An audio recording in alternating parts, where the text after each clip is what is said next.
فأوصي نفسي وإياكم أيها المسلمون وأيتها المسلمات بتقوى الله عز وجل فإنه قد فاز المتقون يا أيها الذين آمنوا اتقوا الله حق تقاته ولا تموتن إلا وأنتم مسلمون.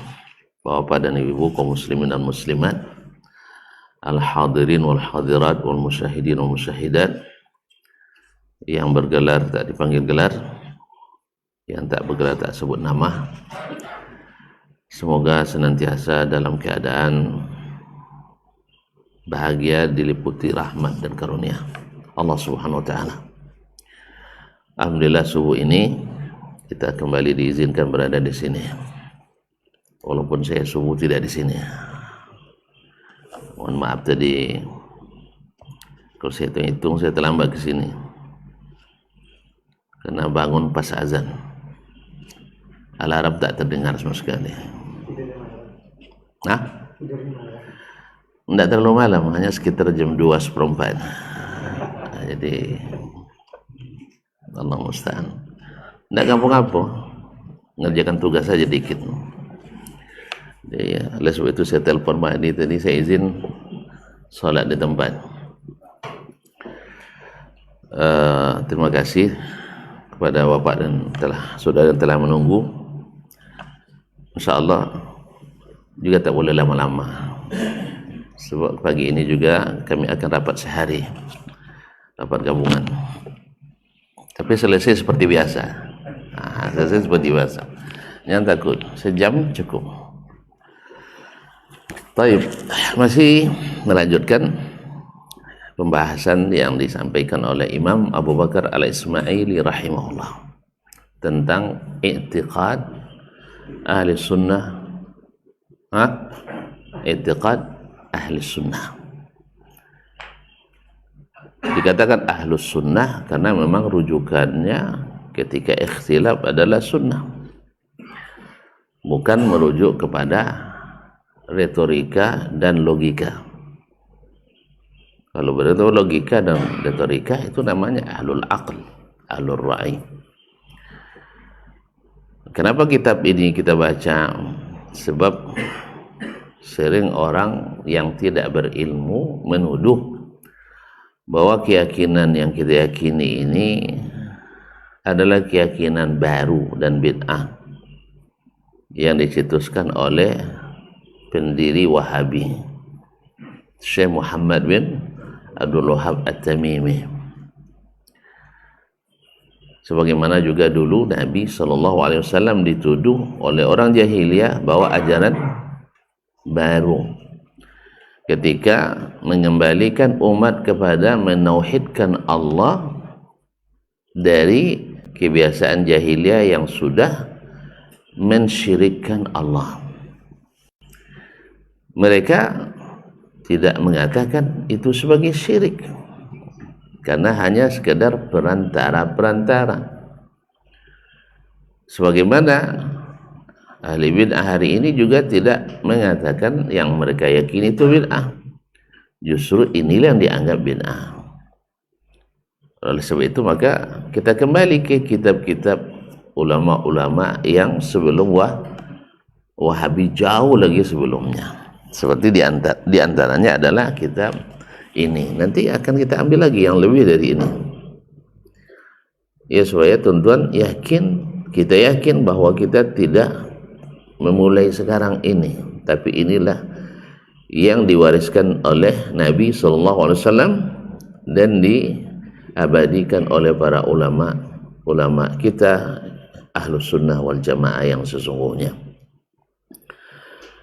Mungkin tuan-tuan masih ingat ketika saya sampaikan Abu Bakar Al-Ismaili ini oleh Imam Az-Zahabi dan selainnya disamakan kemampuan ilmu hadisnya dengan Imam Al-Bukhari. Andainya dia mau, dia bisa membuat, atau bukan ngarang ya, menulis, karena ilmu hadisnya tidak kurang dari Imam Al-Bukhari menurut penilaian orang yang ahli. Imam Az-Zahabi diantaranya, andainya dia mau, dia menulis kitab sahih pula. Cuman dia lebih memilih menkhidmat kitab Imam Al-Bukhari dengan menulis kitab Al-Mustakhraj, yaitu mentakhrij kitab Imam Al-Bukhari. Gunanya kitab Al-Mustakhraj ini diantaranya adalah andainya Sahih Bukhari tidak sampai ke kita, hadisnya diabadikan oleh beliau dalam kitabnya Al-Mustakhraj.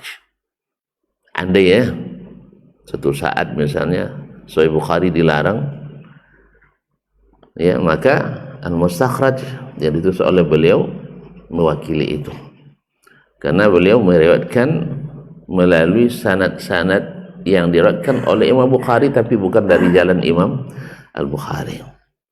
Sebagaimana dulu di masa pemerintah dikuasai atau para pembisiknya adalah ahli tasawuf, orang-orang sufi dan mutakallimin, kitab-kitab Syekhul Islam Ibnu Taimiyah dilarang beredar, bahkan dibakar. Tapi salah satu dari orang yang sangat menjaga ilmu beliau, Ibnu Urwah Al-Hambali, dengan cerdas menyalin seluruh kitab beliau dalam kitab yang dia tulis dengan judul Al-Kawakib Ad-Darari bi Syarhi Sahih Al-Bukhari. Kitab Al-Kawakib Ad-Darari syarah Sahih Bukhari, seolah-olah dia mensyarah Sahih Bukhari, tapi isinya adalah semua kitab-kitab Syekhul Islam Ibnu Taimiyah. Makhtutatnya saja 120 jilid manuskripnya. Kemarin sempat ada ide untuk diterbitkan, saya sudah dikirimkan sebagian berobatnya untuk mentahqiq, cuman kayaknya tidak jadi ditarik lagi, sebab kalau 120 jilid manuskripnya, kalau dicetak nanti versi kita sudah mencapai 500 jilid, siapa yang kuat membeli nanti, ya. Akhirnya diurungkan lagi, sebab syarah Sahih Bukhari sudah banyak, kitab-kitab Syekhul Islam Taimiyah sudah dicetak banyak. Jadi kayaknya urgensinya tidak terlalu diperlukan, mengingat biaya cetak yang sangat besar. Kecuali ada tuan-tuan yang mau mencetaknya dan dibagikan gratis, tapi jangan lupa saya dapat bagian, ya. Ya, saya juga mau. Nah, nanti saya usulkan lagi. Cuma itulah panjang sekali nanti. Oleh sebab itu tidak jadi. Walhamdulillah. Taib. Nah, sekarang Abu Bakar Ismaili menunjukkan kepada kita keyakinan-keyakinan atau sebagian yang penting-penting saja. Sekali lagi, kenapa kita orang dulu pendek-pendek, kita sekarang panjang-panjang, sah? Ya, kembali lagi, syarah ini kan ilmu alat. Kalau zaman Nabi tidak ada kitab, tidak ada syarah hadis, sebab perkataan Nabi sudah cukup mensyarah hadis, perbuatan Nabi sudah mensyarah hadis. Lalu semakin hari ke belakang semakin lemah pemahaman orang, semakin lemah pengetahuan bahasa orang, maka diperlukan syarah. Semakin ke ujung semakin panjang. Makanya lalu Nabi khutbahnya 7 menit, sahabat paham, berbuah amal. Kita minimal 4 kali 7 menit, banyak juga yang ngangguk, cuman tertidur. Waktu khutbah Jumat. Kalau Jumat kalau sudah di atas 10 menit tuh siap-siap menyaksikan jemaah ngangguk-ngangguk. Kecuali antum bisa khutbah dengan suara lantang dan sistematis dan menarik. Wallahu musta'an. Qala rahimahullah. Jadi kita ini juga pendek-pendek, tapi kita harus mensyarahnya panjang-panjang. Coba kita buktikan kalau tidak disyarah nanti. Jadi kalau seandainya tuan-tuan langsung paham, insyaallah pagi ini kita tamatkan kitab ini. Nah, qala rahimahullah, qala al-muallif rahimahullah, khalaqa Adama biyadihi. Allah menciptakan Adam dengan tangannya.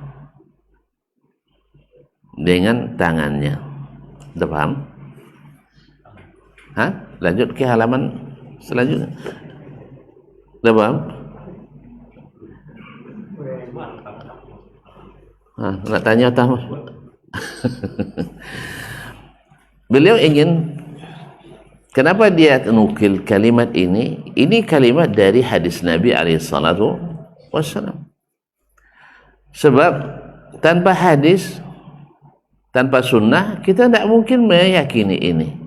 Seperti yang beliau sebutkan sebelumnya, bahwasanya memberikan sifat bagi Allah tidak bisa kecuali dengan dalil dari Allah SWT. Sebab kembali kepada manhaj dan metodologi ilmiah.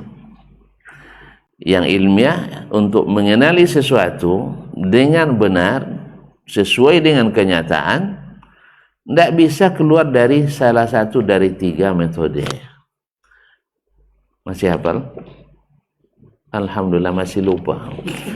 Jadi itu istimewanya kita. Kalau orang dulu masih hafal, kalau orang kita masih lupa. Kenapa? Karena mereka hukum asalnya hafal sekali dengar. Kalau kita hukum asalnya lupa walaupun berkali-kali dia dengar. Nah, kalimatnya kalau mereka masih hafal, kalau kita masih lupa. Ya memang di zaman itu sekali dengar orang hafal. Di zaman ini berkali-kali dengar tidak hafal. Makanya saya tanyakan, masih lupa? Alhamdulillah, tanda bahwa kita berbeda dengan mereka. Makanya di zaman itu kitab tidak ada, karena mereka kitabnya di sini. Kalau kita kitab banyak, cuman di sini jarang.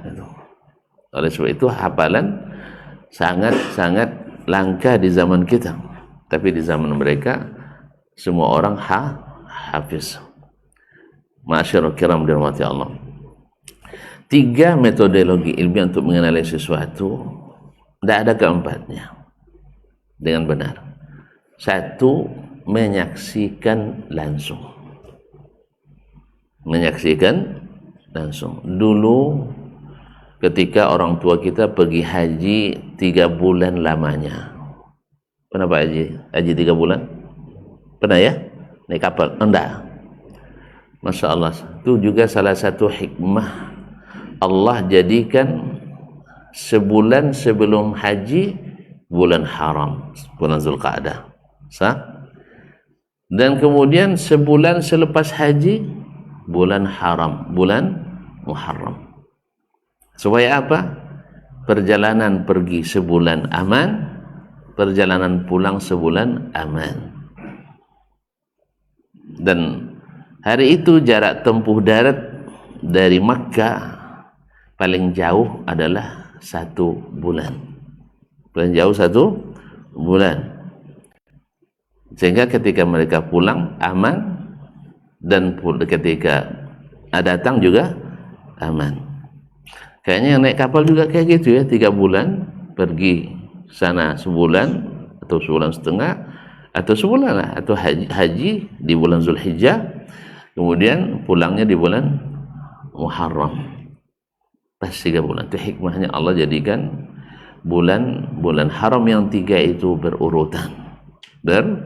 Oh 3 bulan lagi. Jalan kaki. Jalan kaki atau naik kuda. Alhamdulillah. Antum kalau sampai dengan naik kuda, insya Allah di sana dihargai. Insya Allah dikasih visa haji. Ya, mau? Kayaknya dari Indonesia sekitar 6 bulan lah ya, sampai. Jadi bagi yang punya waktu silakan. Barakallahu fikum. Taib.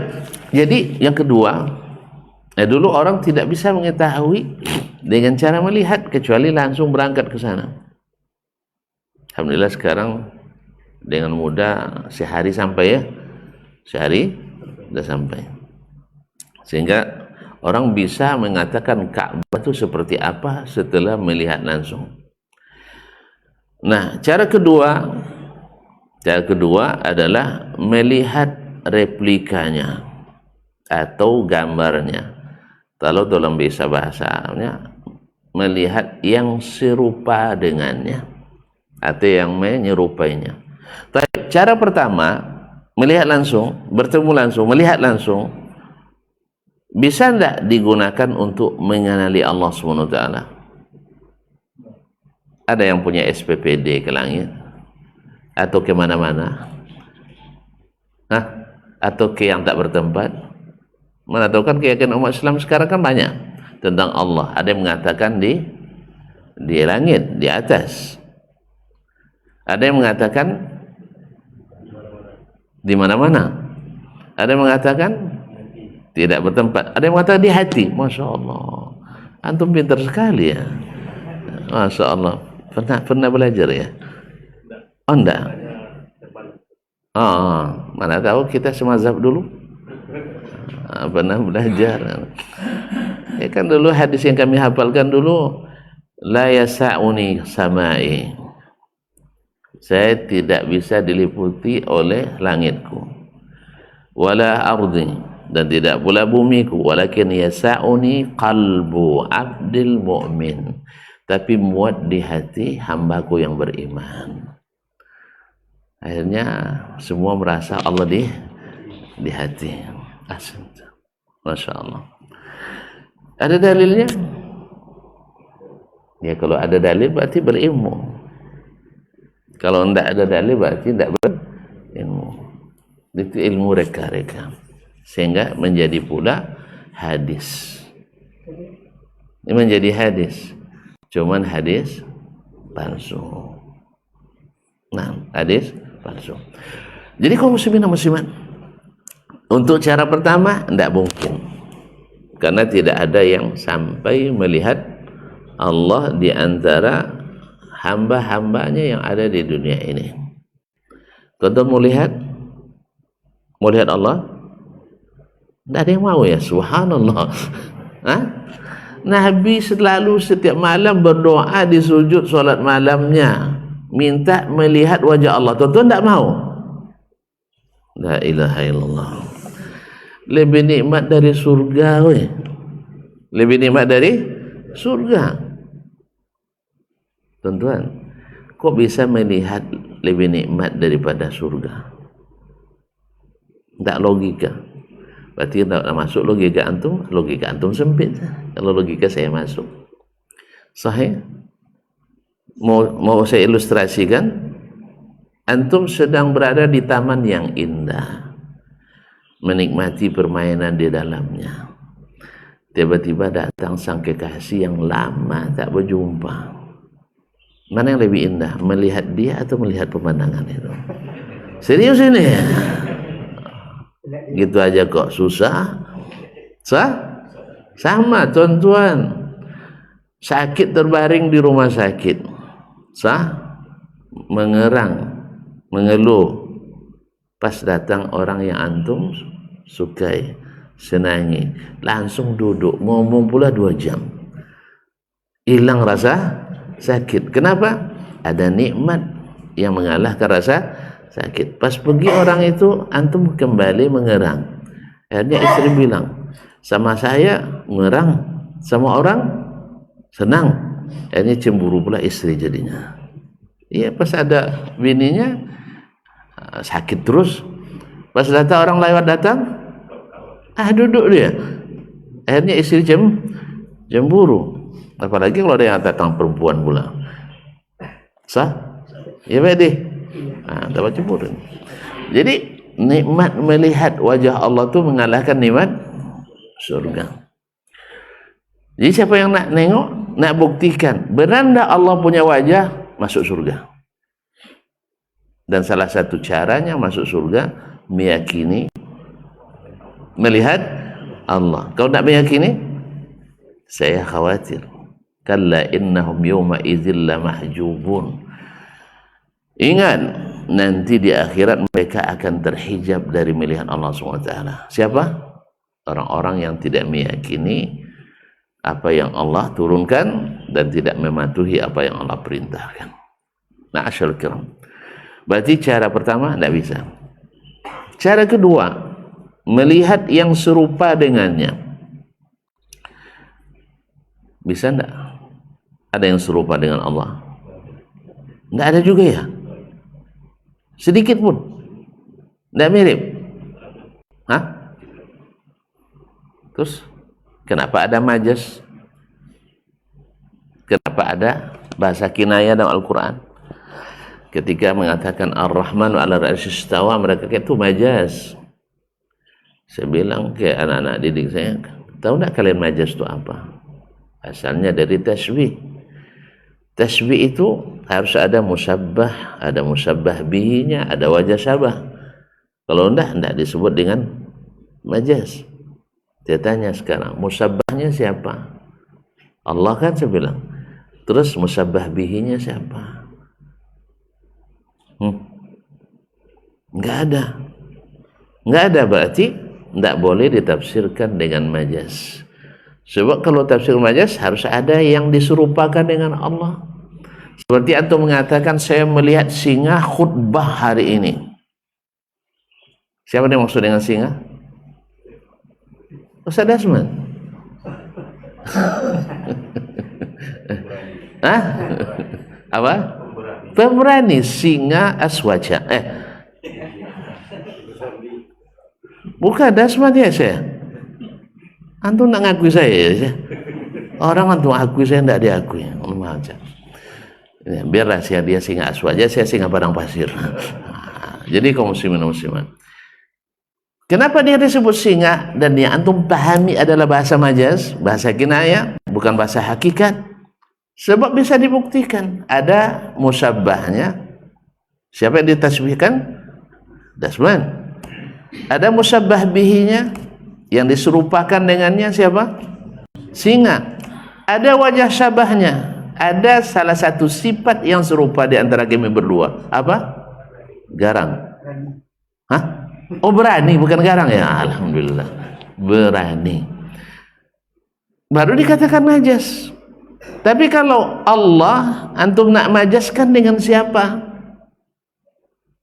Pahamnya? Mau dimajaskan dengan siapa? Siapa musabbah bihinya? Tentu antum bilang raja. Antum sudah musabbih. Makanya orang yang mengatakan ada majas dalam sifat Allah pasti musabbih, menyerupakan Allah dengan yang lain. Itulah makanya Ahlussunnah wal Jamaah yang sesungguhnya tidak mengatakan tidak ada majas dalam sifat-sifat Allah dalam Al-Quran Al-Karim. Jelas? Sebab tidak ada musabbah bihinya. Siapa? Allah diserupakan dengan siapa? Raja Namrud, auzubillah. Dengan apa? Tidak ada. Kemudian ada wajah syabahnya? Tidak ada. Laisa kamitslihi syai'un. Maka oleh sebab itu kalimat sifat-sifat Allah tidak ada yang majazi, semuanya hakiki. Oleh sebab itu kalau dikatakan Allah turun, Allahnya yang turun. Kalau dikatakan Allah bertangan, Allahnya bertangan. Walaupun kalimat tangan bisa dimajaskan, tapi dengan Allah tidak mungkin. Sebab tidak ada yang menyerupai Allah Subhanahu wa taala. Masuk subuhan. Jadi bicara jangan separuh-separuh, jangan setengah-setengah. Belago, ya balago. Ini kadang-kadang orang sok-sok pandai balago, sok pandai nahu, tapi tidak jalan nahu, tidak jalan soromnya, tidak ada balagonya. Hanya sekedar ikut-ikutan. Katanya ahli logika, tapi logikanya tidak logis. Bahwa kalau Allah bertangan mesti serupa dengan makhluk. Antum ketika menyebut tangan pintu, terbayang tangan Dasman? Tapi ketika menyebut tangan Allah, kok terbayang tangan pintu? Tangan Dasman? Berarti ada penyakit dalam pikirannya. Sahih? Mana Ustaz? Ke bengkel ngapain? Memperbaiki kaki-kaki mobil. Ada kaki-kaki lah. Ada kan? Terus terbayang sama ketentuan itu bahwa itu kaki mirip dengan kaki Dasman? Enggak kan? Karena sehat. Tapi ketika sebut kaki Allah, langsung terbayang kaki Dasman. Berarti ada penyakit dalam pikiran antum. Sah? Ketika sebut kaki meja atau muka rumah, terbayang muka Allah? Muka rumah terbayang muka makhluk? Enggak. Tapi ketika sebut muka Allah, kok terbayang muka makhluk? Berarti ada penyakit. Di mana datang penyakit itu? Dari filsafat Yunani kuno. Barang-barang kuno itu jangan dibawa juga sini lagi. Ini kayaknya apapun yang datang dari barat nih merusak nampaknya. Merusak harga. Coba bayangkan air pakai istilah barat, rusak harga. Langsung melambung harganya. Air putih dirubah jadi air mineral. Drinking water atau mineral water. Mahal. Sahih? Iya. Kalau masih bahasa kita murah, tapi kalau sudah bahasa orang tuh jadi mahal. Kopi latte.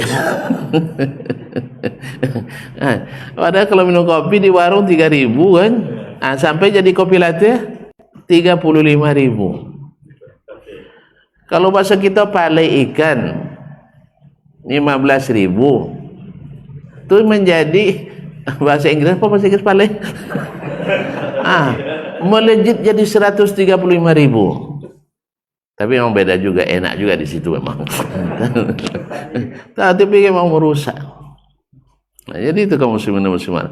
Sama dengan di budaya. Ketika kita menikah dengan cara kampung, cara kita murah, sah. Tapi kalau sudah stand up party, deh mahal. Sah?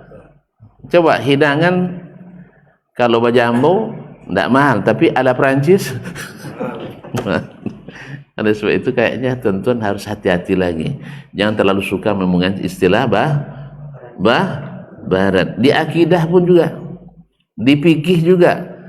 Ketika memulai dengan istilah-istilah barat, banyak ilmu Islam kita yang rusak. Kayaknya memang nasib barat itu jadi perusak nampaknya. Sahih? Politik ikut campur tangan barat, rusak. Keamanan ikut campur tangan barat, rusak. Orang ngaji dituduh teroris. Sah? Gara-gara barat juga. Nah, oleh sebab itu maka jangan berkiblat ke barat kecuali waktu sholat. Sholat itu kiblat ke barat kan? Ke arah barat kan? Kan antum posisi di Indonesia.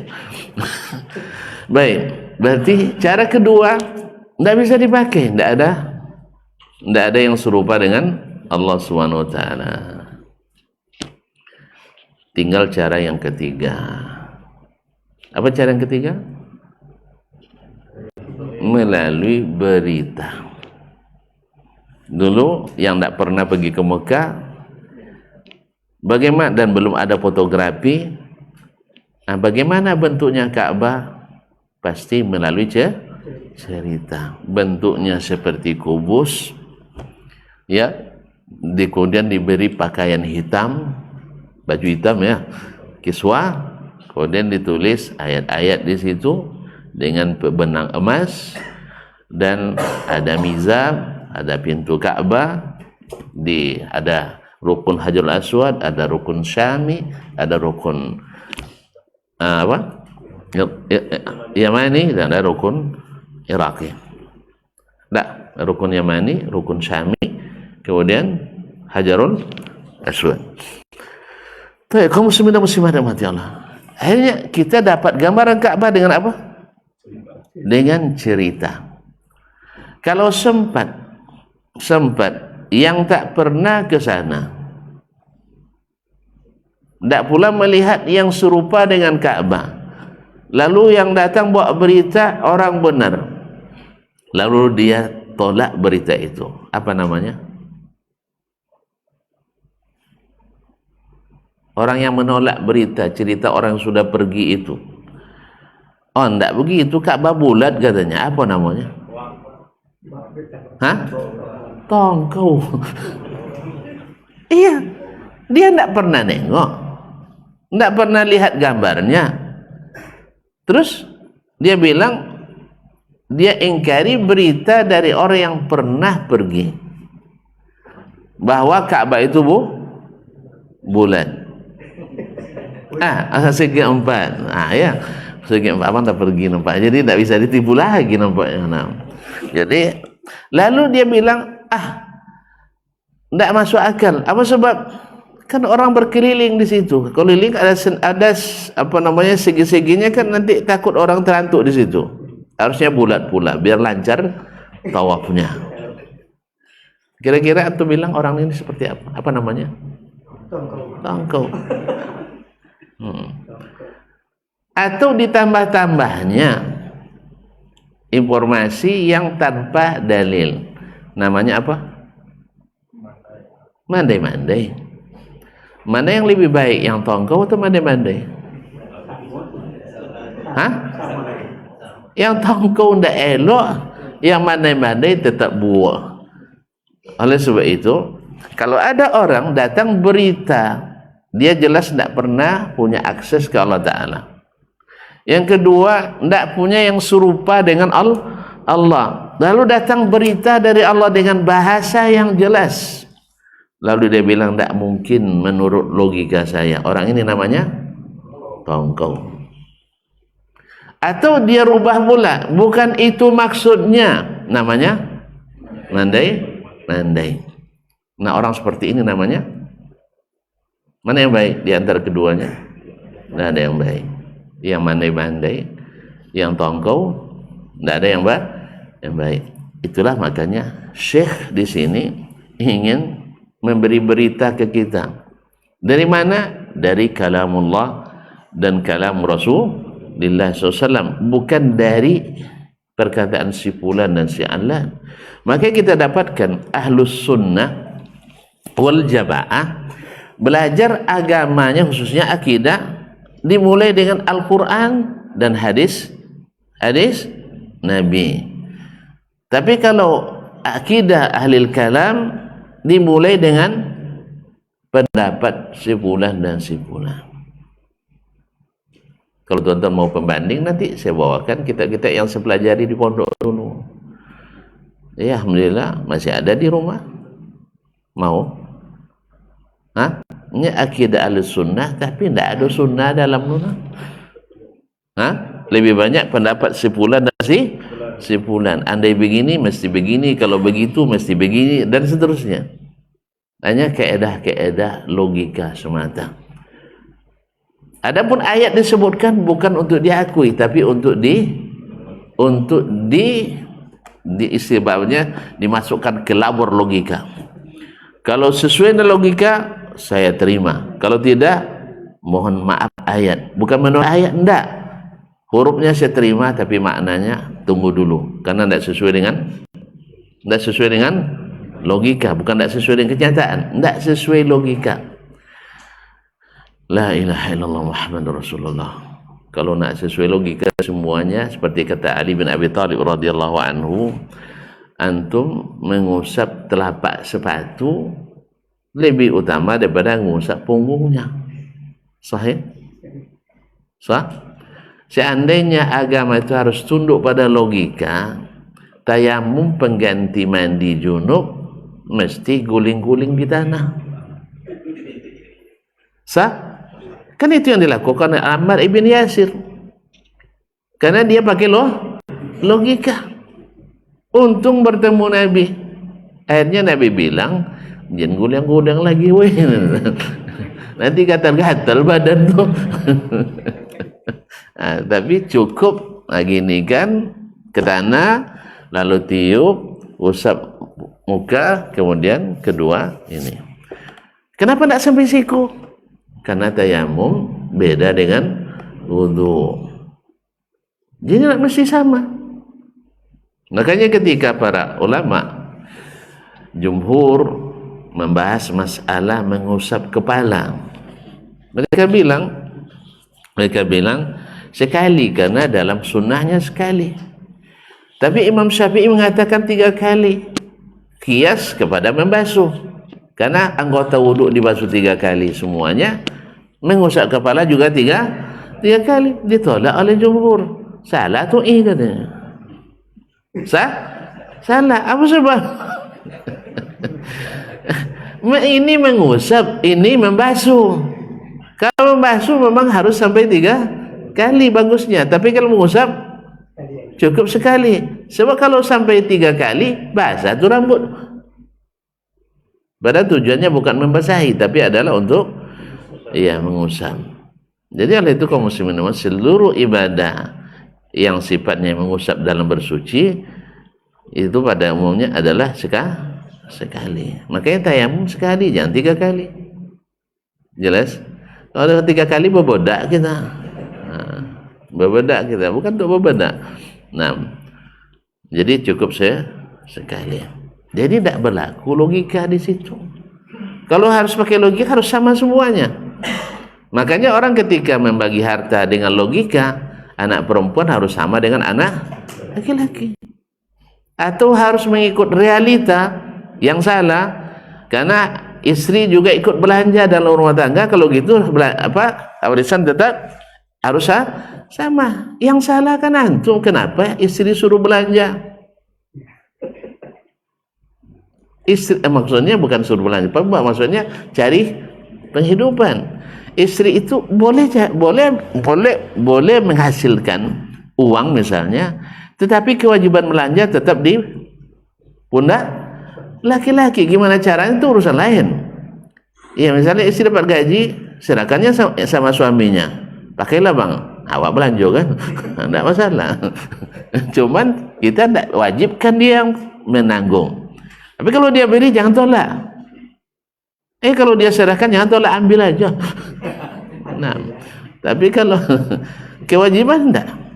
Sekarang ketika kita mewajibkan suami istri harus sama-sama belanja, nak kita rubah pula aturan Allah. Kita yang salah, aturan yang harus dirubah. Itulah yang terjadi. Tidak patut jadi, harus jadi dirubah peraturan perundang-undangan supaya lulus juga. Akhirnya jadi beban politik. Itu urusan orang lah. Tuhan kalau begini langsung hilang ngantuknya. Itu urusan orang, jangan diurus ya. Nah, tapi gimana ndak ikut ngurus? Kita yang merasakan masalahnya kan, imbasnya kita yang merasa. Tapi apa boleh buat? Doa lah banyak. Fala haula wala quwata illa billah. Makanya dia mulai dengan kalimat khalaqa adama biyadihi. Ternyata yang seperempat baris ini panjang juga jadinya. Itulah bedanya mereka dengan kita, karena mereka ngangguk langsung. Kalau kita pikir dulu, Ustaz, kami tidak paham nih. Nah, jadi perlu penjelasan itu, bahwa kenapa sampai ke kalimat ini, karena kita tidak bisa mensifati Allah kecuali dengan informasi dari Allah dan Rasul. Sebab rumus pertama tidak masuk, rumus kedua tidak bisa masuk ke rumus yang ketiga. Sekarang pertanyaan, ada rumus keempat?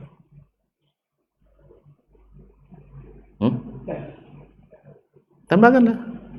Melihat langsung, melihat yang sama, analogi atau berita. Kayaknya tidak ada yang keempat lagi, karena rumusan ini dari para ulama memang. Jadi kaum muslimin dan muslimat dirahmati Allah, khalaqa adama biyadihi. Allah menciptakan Adam dengan tangannya. Apa maksudnya kok kalimat ini disampaikan Nabi? Karena pada umumnya makhluk ini diciptakan Allah dengan innama amruhu idza arada syai'an an yaqula lahu kun fayakun. Makhluk pada umumnya Allah ciptakan dengan kun, dengan ucapannya kun, jadilah, fayakun, sehingga jadi. Tetapi Adam alaihissalam, surga Firdaus itu Allah ciptakan dengan tangannya. Supaya apa?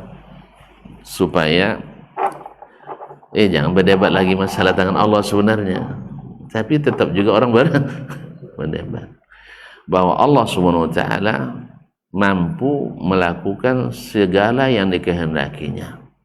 Nah, dengan kun kalimatnya, berarti kalimat Allah adalah sifatnya, sebab dia menciptakan. Tidak mungkin menciptakan makhluk. Makanya Al-Quran dengan itu disebut dengan kalamullah, bukan makhluk. Karena perkataan Allah adalah sifatnya, dan sifat Allah bukan makhluk. So kalau dikatakan nanti kunkah perkataan Allah itu adalah makhluk, berarti yang menciptakan kita ini makhluk. Kalau meyakini yang mencipta makhluk adalah makhluk, apa hukumnya? Subhanallah, nah, jelas juga. Saya meyakini PED ini diciptakan oleh saya, oleh makhluk, apa hukumnya? Masya Allah, tidaknya tentu kafir. Meyakini ada pencipta selain Allah, namanya kafir. Makanya kalimat kun itu perkataan siapa? Allah. Perkataan Allah makhluk atau bukan? Ya bukan, karena kun itu mencipta.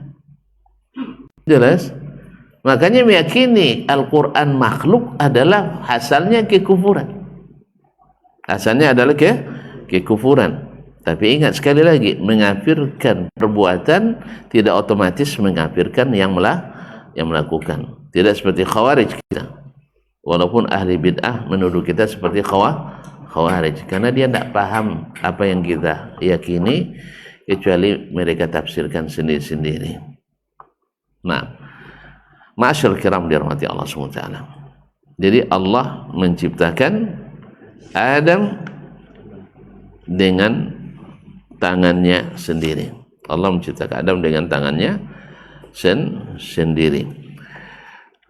Demikian juga Allah menciptakan surga Firdaus dengan tangannya sendiri, tidak dengan kalimat kun. Nah, itu menandakan ada keistimewaan yang Allah berikan kepada Sayyidina Adam alaihi assalam. Kemudian Syekh menukil ayat. Jadi satu ayat cukup bagi mereka. Dulu kitab ini, ketika kitab ini ditulis, satu ayat cukup untuk meyakini Allah memiliki tangan. Satu penggalan hadis, satu ayat Al-Quran. Tapi orang sekarang 2000 ayat, 2000 hadis tidak cukup. Itu bedanya. So apa? Yang hebat di zaman kita yang pandai berdebat. Sah? Yang pandai berdebat itu yang hebat. Makanya dengan latahnya kita ngikut orang barat lagi. Calon jadi presiden, diadu berdebat. Akhirnya terbuka sifat-sifat dan tabiat yang kadang-kadang menjatuhkan martabat. Rupanya bapak tuh suka emosi ya katanya kan. Akhirnya terbuka lagi di depan orang. Debat itu tidak menghasilkan apa-apa. Contoh kemarin debat, masalah anggaran tuh masalah mudah. Rupanya ponyong gini. Makanya tidak usah debat. Ya, tidak usah debat. Buktikan prestasi Anda, bukan prestisnya. Debat itu hanya, ini kan dari barat datangnya, sah? Dari barat bukan. Makanya saya bilang jangan ikut.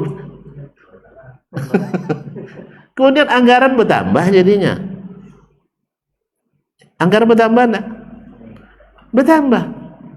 Nah, kan bertambah anggaran debat, bertambah komponen kegiatan kan. Kemudian selalu pula yang jadi moderator ya, sebagai apanya, dicari pula perempuan terus yang cantik-cantik pula. Ini orang fokusnya ke presenternya, bukan ke program lagi. Kalau Ustaz, jadi semuanya memang dari barat ini banyak mengacaukan. Nah, ya. Yang menyentuhkan itu yang turun dari langit ya. Hujan turun dari langit semuanya sah, rahmat turun dari langit menenangkan. Kalau datang-datang barat banyak menyusahkan, harga jadi melambung ya. Sah, kedelai produk dalam negeri murah, kalau diimpor dari Amerika, dari barat mahal. Sah ya? Dia beli dari kita murah, kalau kita beli dari mereka mahal. Coba beli sepatu di Amerika mahal enggak? Mahal. Kalau Amerika beli sepatu dari kita murah. Kadang-kadang sepatu kita yang dibelinya itu kasih cap mereka, ekspor lagi ke negeri kita. Jadi mahal. Iya, memang kita orang hebat menjual diri sendiri. Jangan pikirkan itu. Jangan pikirkan itu. Karena itu sebenarnya karena debat tadi lah masalahnya. Suka berdebat. Makanya kaum muslimin orang suka berdebat tidak akan bekerja. Tidak akan bekerja. Makanya Sokrates dulu yang jadi rujukan banyak filsafat dunia tuh. Dulu kerjanya debat terus. Istrinya cerewet pula. Setiap suami debat dia ada mulai cerewet tuh. Dia mulai ngomel-ngomel. Ya, suatu hari suaminya buat temannya debat dalam rumah. Ngomel-ngomel istrinya, dia angkat kursi dan meja ke pekarangan atau pindah ke pekarangan rumah. Tetap juga berdebat. Akhirnya disunggah dengan air sama istrinya. Tahu disunggah? Ambil saya disiram ya. Akhirnya apa kata Sokrates sama temannya? Itulah kawan katanya. Habis petir hujan turun. Jadi ngomel-ngomel tadi seperti petir gitu. Nah, sekarang hujan turun. Akhirnya mereka bubar. Nah, jadi habis berdebat. Jadi piti tidak ada, utang terbit. Kan ya? Makanya jangan terlalu banyak duduk berdebat. Ma'asyil kiram. Jadi khalaqa Adam biadi di mana? Allah menciptakan Adam dengan tangannya. Berarti satu yang menciptakan Adam Allah. Yang kedua, Allah memberikan keistimewaan kepada Adam sehingga dia sendiri yang menciptakannya. Sehingga dan salah satu hikmahnya supaya sebenarnya untuk menundukkan iblis juga. Allah tahu iblis akan menentang. Nah, sekarang kamu tahu saya ciptakan dengan tangan saya. Kan itu kata Allah SWT. Ma mana'aka an tasjuda lima khalaqtu bi yadayya. Kenapa? Apa yang membuat kamu tidak mau sujud kepada Adam yang aku ciptakan dengan kedua tanganku? Aku yang ciptakan, aku yang lebih tahu.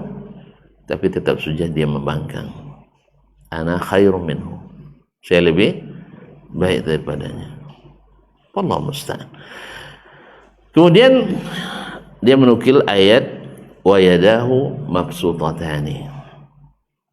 Nas ayatnya wa qalatil yahudu yadullahi maghlulah ghullat aydihim wa lu'inu bima qalu bal yadahu mabsutatani yunfiqu kaifa yasha. Orang-orang Yahudi mengatakan tangan Allah terbelenggu. Tangan Allah terbelenggu. Lalu Allah katakan, enggak. Justru tangan mereka yang terbelenggu. Dan mereka dilaknat akibat mengatakan itu. Bal yadahu mabsutatani, bahkan tangan Allah itu terbentang.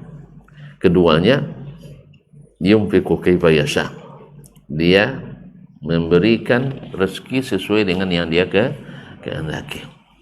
Jadi Allah di samping makna kedua tangannya memberi berarti pemurah. Dan sesuai dengan makna yad. Yadun itu salah satunya maknanya adalah pemurah. Fulanun lahu alayya yadun. Si fulan tu punya jasa terhadap saya. Apa sebab? Dia suka memberi saya. Maka yadun adalah takbir untuk memberi. Tetapi karena diartikan dengan memberi atau pemberian, bukan berarti tangan dinafikan dari Allah SWT. Karena menyebutkan kalimat dalam bahasa Arab dengan salah satu maknanya bukan itu adalah tafsir wa bayan, yaitu menafsirkan dan menjelaskan, tetapi tidak menghilangkan makna asli. Makna asli tangan apa? Makna aslinya tangan apa? Tidak tahu tangan? Tidak tahu tangan? Tahu kan? Tahu mana tangan? Mana tangan? Ini tangan. Nah, ini tangan. Tahu. Tapi apakah sama tangan Allah dengan tangan kita? Ya tidaklah. Kan tangan pintu kan tidak sama tangan saya. Di makhluk saja sudah berbeda, apalagi dengan Allah Subhanahu wa taala. Salah satu bedanya, tangan antum hanya bisa menggenggam godok. Tidak tahu godok ya? Pergedel. Sah? Kalau tangan Allah? Wal ardu jami'an qabdatuhu yaumal qiyamah. Bumi ini dalam genggaman Allah, bukan segenggaman, dalam genggamannya. Kecil bumi ini. So apa? Was samawatu matwiyatun biyamini. Langit yang 7 lapis. Kecil apa besar? Pernah antum ukur? Ketebalan langit itu pernah antum ukur? Enggak juga ya. Belum jarak dari satu langit ke langit yang lainnya. Ketebalannya 400 tahun perjalanan. Langit pertama itu tebal. Jadi kok bisa tidak menempati ya? Supaya orang paham pula, kalau Allah di atas aras tidak mesti menempati aras, karena langit yang 7 ini masing-masing di atas yang lainnya, tapi tidak subhanallah, langit 1, langit 2 di atas langit 1, sah? Langit 3 di atas langit 2 menempati? Tidak ada tiangnya. Makanya mengatakan kalau Allah di atas aras mesti menempati aras, secara ilmiah kebatilan yang nyata. Tidak ilmiah. Sebab antum pun diberikan contoh yang sangat banyak dalam makhluknya, sesuatu di atas sesuatu tapi tidak menempati yang di bawahnya. Jelas? Panjang cerita kita jadinya. Habis waktu, belum juga selesai. Hanya dua ungkapan ini. Tapi yang penting kan paham kan? Iya, artinya dah siap untuk berdebat ya? Jangan berdebat. Ya, ikat dengan keyakinan ini bahwa kita tidak mungkin mengetahui sifat Allah kecuali dengan berita dari Allah dan Rasulnya. Dah, titik. Semua orang yang mengatakan Allah tak mungkin bertangan, puan abasuah. Tidak. Sah? Bertemu tidak dengan yang mirip dengannya? Tidak. Terus dari mana anda mengingkari? Tidak sesuai logika saya. Logika antum sakit. Logika antum sakit. Sebab logika saya masuk. Logika saya masuk. Kenapa dia bilang tidak masuk? Nanti kalau bertangan sama dengan tangan makhluk. Ya antum salah. Antara makhluk saja tangannya tidak sama. Kok mesti sama dengan tangan makhluk? Tadi saya bilang ulang lagi yang tadi ya. Mana Ustaz? Ke bengkel. Ngapain? Memperbaiki kaki-kaki mobil. Terbayang tuan kaki meja? Tidak kan? Orang tidak paham bahwa kaki mobil lain dari kaki meja. Terus ketika disebut iko bagian muka rumah ini tidak bagus lagi Ustaz. Terbayang muka saya? Tidak. Tapi ketika sebut muka Allah kok terbayang muka saya? Antum sedang sakit akibat banyak minum pil dari barat. Pemikiran dari barat lagi. Makanya antum jangan sangat tergantung pada barat. Nanti merusak pikiran, merusak banyak yang rusak banyak. Sampai budaya kita juga rusak gara-gara barat. Kan ya? Dulu menikah ada bersanding-sanding dah. Setelah masuk penjajah Belanda bagi bersanding. Kan ya? Wajib pula bersanding sekarang. Tidak ada orang pakai selayar Melayu dulu, tahu selayar? Baju jarang tuh, tembus pandang tuh. Sah? Datang Belanda dipakai oleh orang kita. Kan ya? Iya Pak Ji? Iya. Dulu tidak ada tamu-tamu ketika walimah campur aduk laki-laki perempuan. Datang barat bercampur lagi. Jadi sebenarnya kita bukan menghidupkan kearifan lokal, tapi melokalkan kearifan. Tidak, bukan kebatilan barat, bukan kearifan, kebatilan barat.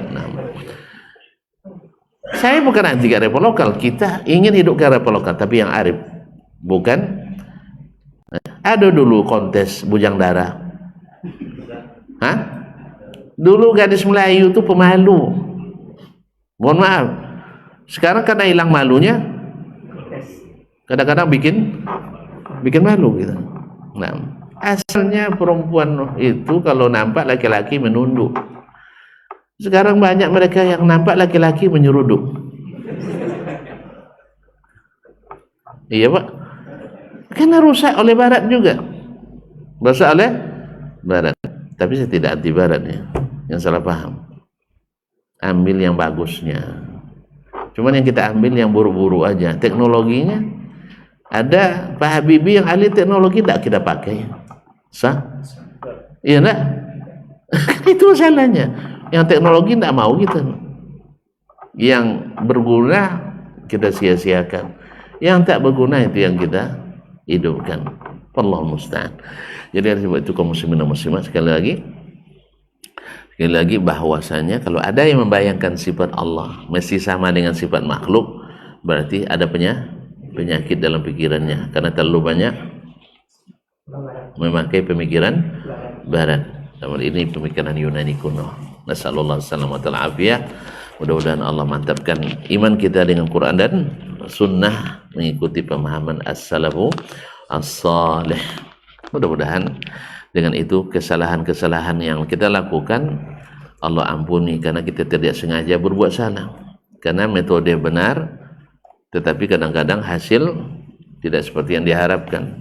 Ya sama, kita berjalan jalan yang lurus, kadang-kadang ditabrak orang juga, sah? Atau orang yang melanggar kita pula menabrak, bukan karena salah kita, tapi orang lain buat salah, kita terpaksa ikut terlibat di dalamnya.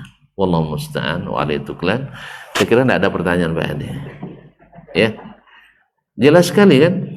Masa 2 baris sejam tidak jelas juga, gagal saya menjelaskan. Nah, terima kasih dan mohon maaf.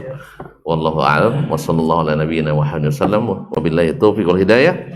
Wassalamualaikum warahmatullahi wabarakatuh.